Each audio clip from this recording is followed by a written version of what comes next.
안녕하세요. 모닝쇼 김은별입니다. 사실 이번 주는 FOMC를 포함해서 여러 가지 경제 지표까지 나오는 정말 중요한 지표들이 많이 나오는 그런 한 주였는데요.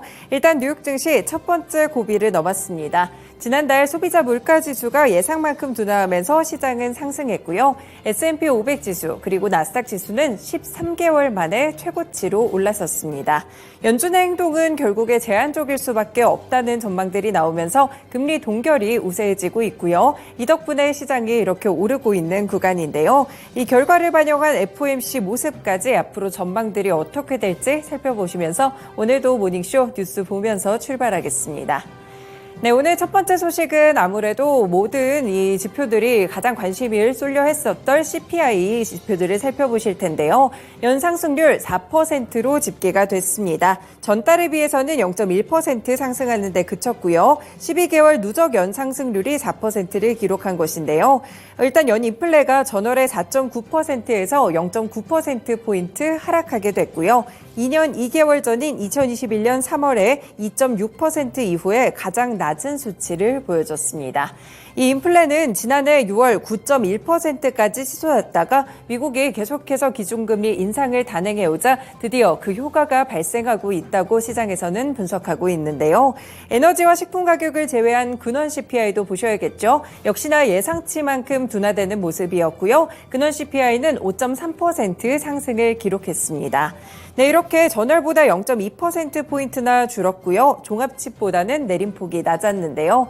이번에 근원 CPI와 비교를 했을 때 이렇게 인플레이션 지표가 많이 낮아진 이유는 결국에 에너지 가격의 하락과 관련이 있었습니다. 에너지 가격이 3.6%포인트가량 내려가게 되면서 결국은 이렇게 CPI를 끌어내리는 역할을 했고요. 일단은 시장에 긍정적인 작용을 해주고 있습니다. 그래서 지금 금리 동결에 대한 전망이 패드워치에서 90%를 넘어가고 있다는 점도 알아두셔야겠습니다.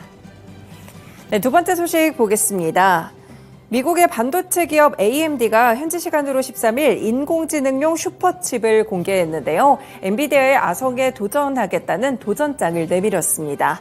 네, 이사수 AMD CEO는 이날 샌프란시스코에서 열린 설명회에서 대규모 데이터를 동시 병렬 처리하는 최첨단 GPU인 MI300을 공개했는데요. 현재 엔비디아가 GPU 시장의 거의 85%에서 90%를 차지하고 있는 가운데 이 점유율을 뺏기 위해서 슈퍼칩을 출시한 것으로 보입니다. 생성형 AI 챗 GPT는 GPU 없이는 구동할 수가 없고요. 오픈 AI는 채팅 GPT 학습에만 10,000개가 넘는 AMD의 A100 GPU를 사용하기도 했었는데요. 그만큼 GPU의 중요성이 인공지능 시대에서 부각이 되고 있는 상황입니다. 하지만 지금 엔비디아의 뚜렷한 경쟁자는 나타나지 않은 상태인데요. 인텔이나 세레브라스 시스템즈, 삼바노바 같이 스타트업들이 경쟁 제품을 출시하고 있는 가운데 이번에는 AMD 측에서 이렇게 경쟁 제품을 내놓은 것입니다. 일단은 하반기에 출시할 것이 유력해 보이고요. 다만 외신 보도나 외신들의 분석에 따르면 아직까지 시장 점유율을 빠르게 또 엔비디아의 점유율을 빠르게 뺏어오지는 못할 것이라는 전망들이 조금 더 크게 나오고 있습니다. 다음 소식 보시겠습니다. 러시아와 우크라이나의 전쟁이 지속되고 있는 가운데 지금 우크라이나가 계속해서 공격에 나서는 모습인데요. 미국이 경론을 거친 끝에 우크라이나에 열화 우라늄탄을 제공을 승인할 것으로 보입니다. 월스트리트 저널에서 단독으로 보도가 나왔고요.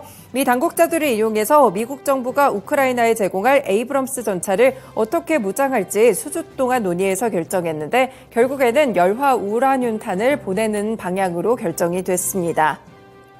미국의 한 고위 당국자는 열화 우라늄탄의 제공을 승인하기까지 큰 걸림돌은 없을 것이라는 분석을 내놓기도 했고요.